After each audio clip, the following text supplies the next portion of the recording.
না? আল্লাহ বললেন পাখির দিকে তাকাও, আওয়ালাম ইয়ারাও ইলাত তাইর, কারণ পাখির মধ্যে নিদর্শন আছে না নাই? পাখি নিয়ে গবেষণা করলে পাখির রব আল্লাহরে খুঁজে পাওয়া যাবে, ঠিক কি না?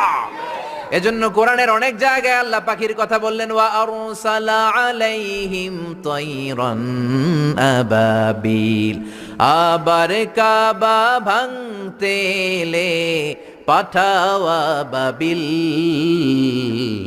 দাও খোদা দাও আমায় আবার উমার দরাজ দিল। সুবহানাল্লাহ বলেন। আবাবিল পাখি দিয়ে আল্লাহ আব্রাহারে শেষ করলেন, ঠিক কি না? এরপর সাইয়েদনা সুলাইমান আলাইহিস সালামের একটা পাখি ছিল, নাম কি? হুদহুদ।